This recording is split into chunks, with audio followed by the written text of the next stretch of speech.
ExamPrep.School. Texas Managing General Agent Insurance Exam. Exam code INSTX-MGA87. There are 4 practice exams in this series. This video covers Practice Exam 1. The first 20 questions are free.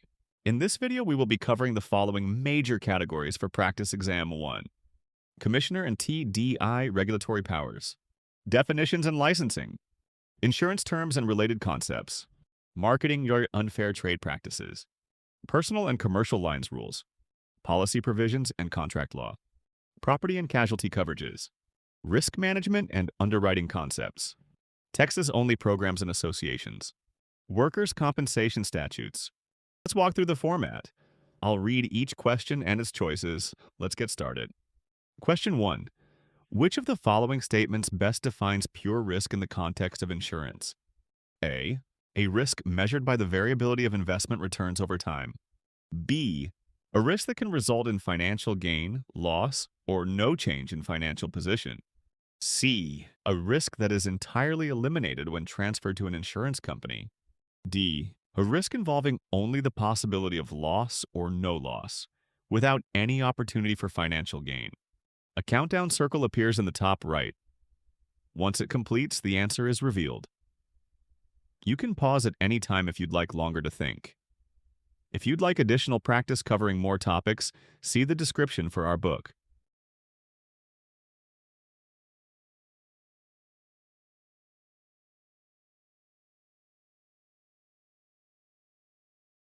The correct answer is D. Pure risk refers to situations where only loss or no loss can occur, with no potential for gain, distinguishing it from speculative risk. Reason A is not correct. Variability of investment returns pertains to financial or investment risk, not pure risk in insurance. Reason B is not correct. That describes speculative risk, which includes the potential for gain as well as loss. Reason C is not correct. Transferring risk does not change its definition. Pure risk is defined by its outcome possibilities, not transferability. Question 2. Which scenario illustrates a speculative risk rather than a pure risk? A business owner concerned only with the possibility of theft. B, a homeowner worrying about potential fire damage.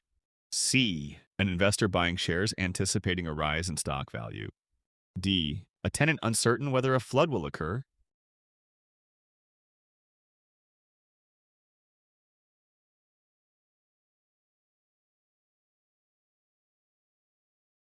The correct answer is C.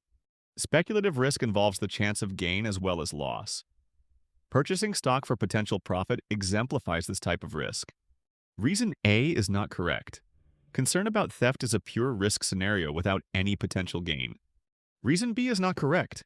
That depicts pure risk since only loss or no loss is possible. Reason D is not correct.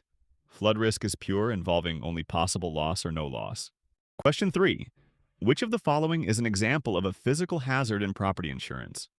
A policyholder's careless attitude toward safety procedures. B, an insured's deliberate misrepresentation of property value. C, a deteriorating roof structure that increases the likelihood of collapse. D, an economic downturn reducing property values.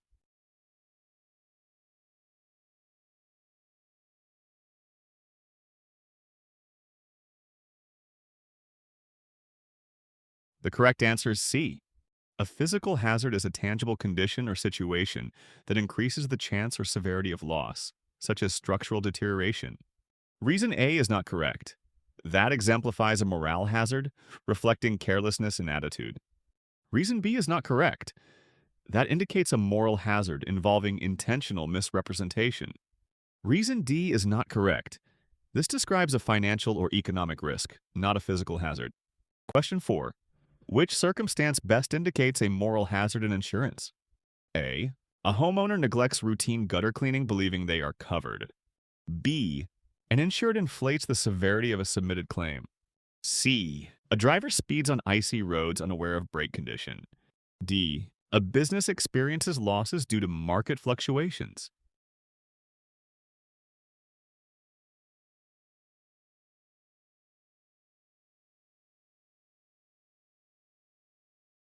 The correct answer is B. Moral hazard arises from intentional dishonesty or fraudulent behavior, such as exaggerating claim amounts to gain compensation. Reason A is not correct. That exemplifies a morale hazard reflecting carelessness rather than dishonesty. Reason C is not correct. This is a physical hazard scenario involving dangerous conditions, not moral behavior. Reason D is not correct. Market fluctuation risks are financial, unrelated to moral hazard. Question 5. Which example best illustrates a morale hazard in insurance? A. An applicant omits prior claims during the underwriting process. B. An insured deliberately submits falsified receipts for reimbursement. C. A factory experiences machinery failure due to poor maintenance design. D. A policyholder leaves doors unlocked because contents are insured.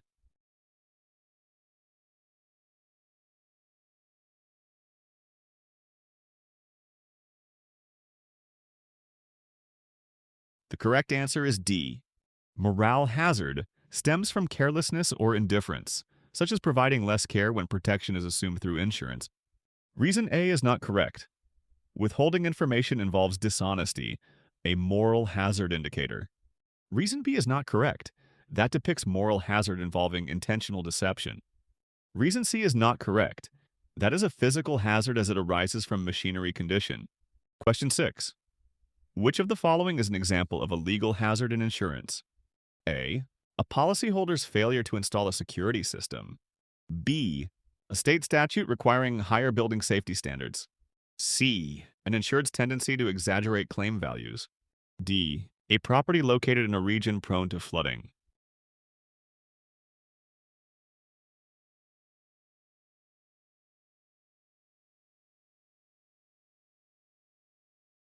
The correct answer is B. Legal hazards arise from laws, regulations, or court decisions that increase the likelihood or severity of a loss, such as mandated safety statutes. Reason A is not correct. That illustrates a morale hazard involving carelessness, not a legal source. Reason C is not correct. That is moral hazard since it stems from dishonesty. Reason D is not correct. That describes a physical hazard related to geographic exposure. Question 7.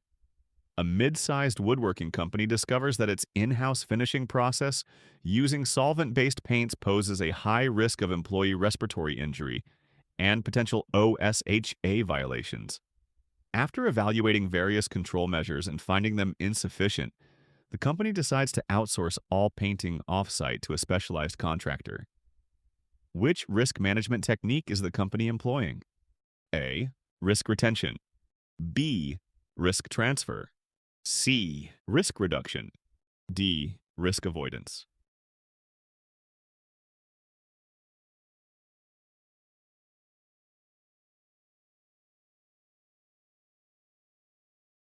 The correct answer is D.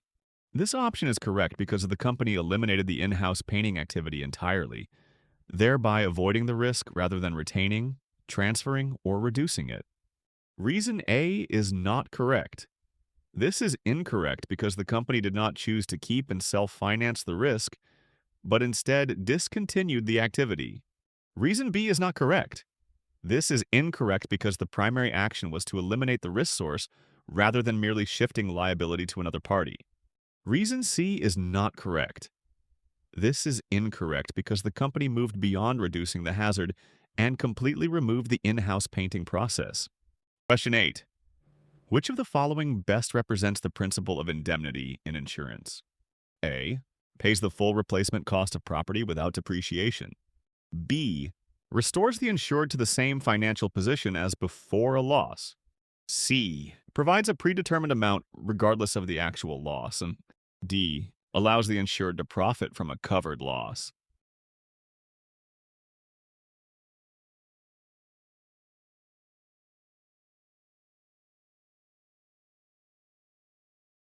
The correct answer is B. This principle restores the insured to the pre-loss financial position without permitting profit or overcompensation. Reason A is not correct. Describes replacement cost coverage, not the indemnity principle which accounts for depreciation. Reason C is not correct. Refers to a predetermined benefit, not indemnity which pays actual loss amounts. Reason D is not correct. Profit from a loss contradicts indemnity, which prevents gain beyond actual loss. Question 9. Actual cash value is most commonly calculated as A. Replacement cost minus depreciation. B. Market value minus salvage value. C. Original purchase price minus accumulated depreciation. D. Replacement cost plus salvage proceeds.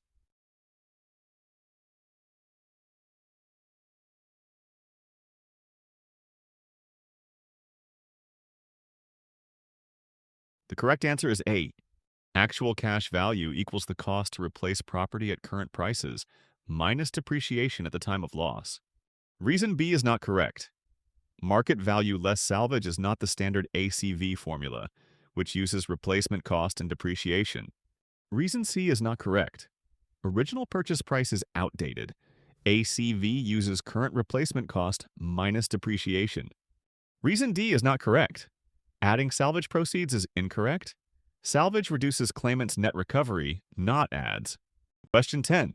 Which statement correctly defines replacement cost valuation? A.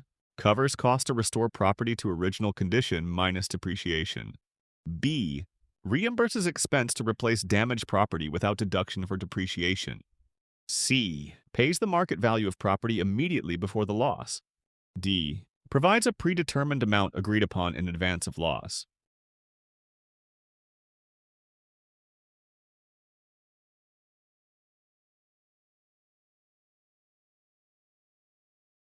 The correct answer is B. Replacement cost valuation pays the expense to replace property with like kind and quality without subtracting depreciation. Reason A is not correct. Subtracting depreciation describes actual cash value, not replacement cost valuation. Reason C is not correct. Market value before loss refers to fair market valuation, not replacement cost. Reason D is not correct. A predetermined amount aligns with stated amount policies, not replacement cost. Question 11. A stated amount policy is primarily used to A. Establish an agreed-upon value to satisfy coinsurance requirements in a claim. B. Settle eligible losses at the actual cash value of the covered property. C. Provide guaranteed replacement cost coverage for losses without depreciation limits. D. Automatically adjust the stated coverage amount annually for inflationary changes.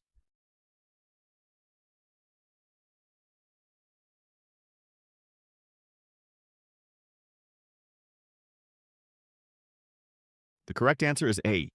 Stated amount policies agree on a property value upfront to meet coinsurance and avoid penalties when a loss occurs. Reason B is not correct. Actual cash value settlement is different. Stated amount fixes a value regardless of depreciation. Reason C is not correct. Guaranteed replacement cost without depreciation is a separate endorsement, not a stated amount policy feature. Reason D is not correct. Inflation adjustments describe automatic increase endorsements, not stated amount policy use. Question 12. Under a valued policy statute, an insurer must A. Pay the full policy amount for a total loss regardless of actual cash value. B. Settle a total loss claim at actual cash value minus salvage proceeds. C. Impose a coinsurance penalty if the declared value is less than required. D. Mandate submission of a proof of loss before any claim payment.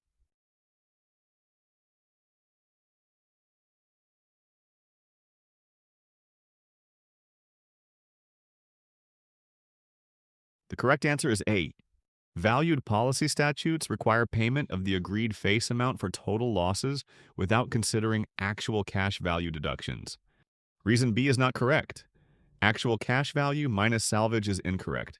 Statute dictates face amount payment in total losses. Reason C is not correct. Coinsurance penalties do not apply under valued policy statutes for total losses. Reason D is not correct. Proof of loss is a standard condition in most policies, not specific to valued policy statutes. Question 13. On June 10th, Thompson enters into a contract for sale of his home, with closing scheduled for August 1st. On July 1st, before closing, lightning strikes and destroys the home. Under property insurance principles, which of the following is true concerning insurable interest at the time of loss? A. Both Thompson and the purchaser have insurable interest at the time of loss because equitable title vests upon contract execution. but only Thompson may recover under the policy. B. Only Thompson has insurable interest at the time of loss since legal title remains until closing and equitable interest does not suffice. C. Only the purchaser has insurable interest at the time of loss because equitable interest arises immediately upon entering the contract. D. Neither party has insurable interest at the time of loss because ownership transfer is not completed until the closing date.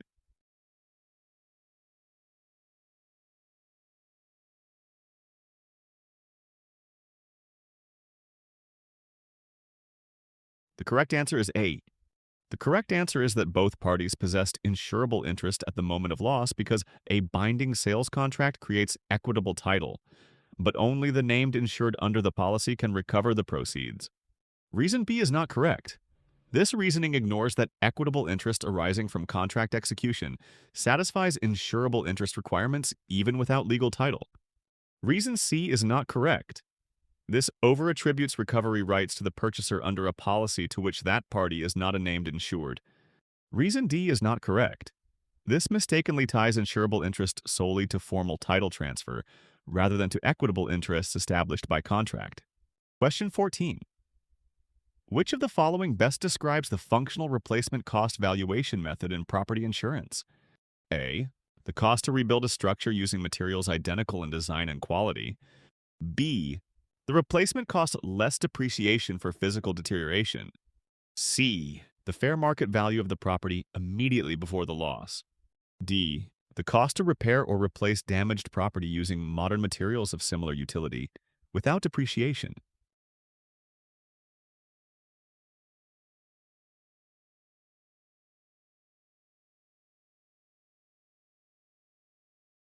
The correct answer is D. This option is correct because functional replacement cost focuses on restoring property with modern materials that provide similar utility without factoring in depreciation. Reason A is not correct. This definition aligns with standard replacement cost, which requires identical materials and design rather than modern equivalents. Reason B is not correct. This describes actual cash value by subtracting depreciation, which is not a feature of functional replacement cost. Reason C is not correct. Fair market value reflects the property's worth in the open market, not the cost to replace or rebuild. Question 15. Which of the following is a typical requirement for an agreed value option under a property insurance policy? A. Incur payment of a coinsurance penalty if the loss exceeds 80% of the agreed value. B. Settlement on an actual cash value basis regardless of the agreed value. C. Automatic adjustment of the agreed value based on annual inflation indices. D. Scheduling of each covered item with its agreed value at policy inception.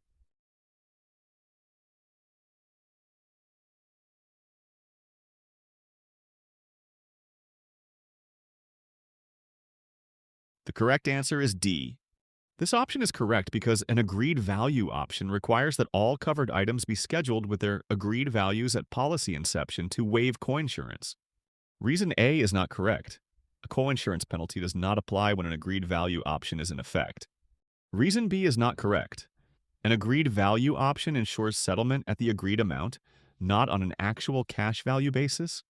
Reason C is not correct. Automatic inflation adjustments describe an inflation guard endorsement, not an agreed value requirement. Question 16.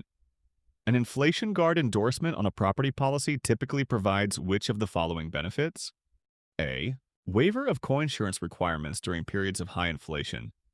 B. Reduction of deductibles based on prevailing inflation rates. C. Automatic periodic increase in policy limits to reflect rising building costs. D. Adjustment of premiums only upon policy renewal following a loss.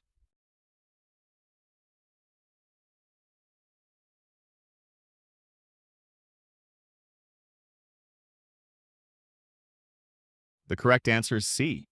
This option is correct because inflation guard endorsements automatically adjust policy limits during the policy term to account for increases in replacement costs. Reason A is not correct. An inflation guard does not affect coinsurance requirements. Reason B is not correct. Deductibles remain unchanged under an inflation guard endorsement. Reason D is not correct. Limits are adjusted during the policy term, not only at renewal after a loss. Question 17. Under a pair and set clause in a property policy, if one of a pair of expensive binoculars is lost, the insurer's liability is limited to A. The difference between the value of the complete set and the value of the remaining item. B. The cost to replace the entire pair with identical items. C. The original purchase price of the lost binocular alone. D. The depreciated value of the missing unit.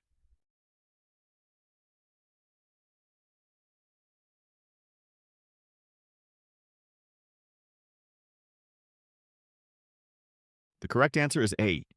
This option is correct because a pair and set clause limits payment to the difference between the set's total value and the remaining piece rather than replacing the entire set. Reason B is not correct. Replacing the entire pair exceeds the differential payment required by the clause. Reason C is not correct.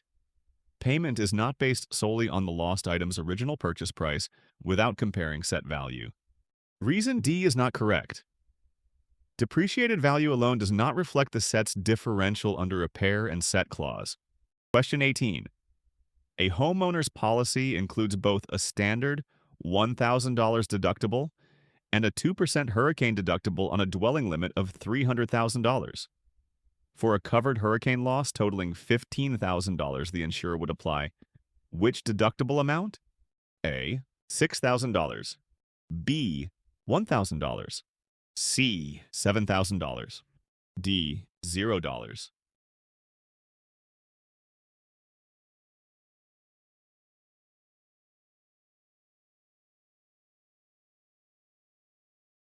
The correct answer is A.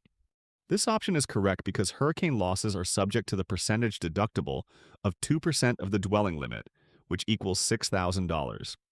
Reason B is not correct. The standard deductible does not apply when a hurricane deductible is specified for wind losses. Reason C is not correct. Deductibles are not additive. Only the hurricane percentage deductible applies for that peril. Reason D is not correct. A deductible always applies. There is no waiver leaving a $0 deductible for hurricanes. Question 19. An insured and an insurer have disputed the amount of loss under a fire policy, and the insured has formally requested an appraisal in writing. The insurer has appointed its appraiser, but the two appraisers cannot agree on a competent umpire to decide the loss amount. According to the standard appraisal clause procedure, what is the next step? A. Each party must appoint a replacement appraiser before choosing an umpire. B. The two appraisers must average their separate valuations and use that figure. C. Either party may ask a court or judge to appoint the umpire. D. The appraisal process ends and the insured may file suit for the disputed amount.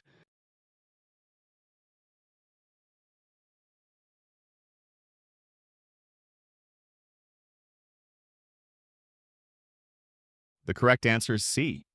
Under the standard appraisal clause, if the two appointed appraisers cannot agree on an umpire, either party may request a court or judge to appoint an umpire so the appraisal can proceed to resolution. Reason A is not correct. The clause does not require appointing another appraiser. It requires selecting or appointing an umpire when appraisers disagree. Reason B is not correct. There is no provision for averaging the two appraisals. An umpire must decide the valuation. Reason D is not correct. A failure to agree on an umpire does not terminate the appraisal. The process continues with a court-appointed umpire. Question 20. In tort law, which of the four essential elements of negligence establishes the legal obligation owed by a defendant to a plaintiff? A. Causation, in fact. B. Proximate cause. C. Duty of care. D. Comparative fault.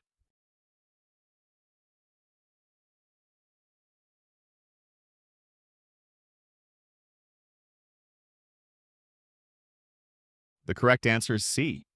This option is correct because it describes the element that imposes a legally recognized obligation of care on the defendant. Reason A is not correct. Causation, in fact, refers to the actual link between the breach and the harm, not the duty element. Reason B is not correct. Proximate cause limits liability to foreseeable consequences, rather than establishing the duty obligation. Reason D is not correct. Comparative fault addresses the plaintiff's negligence apportionment and is not one of the core negligence elements. Enjoyed this practice test? Tap like, hit subscribe, and share it with a classmate. Got a question we should tweak? Comment below, we read them all. Find full practice exam books in the description or at ExamPrep.School.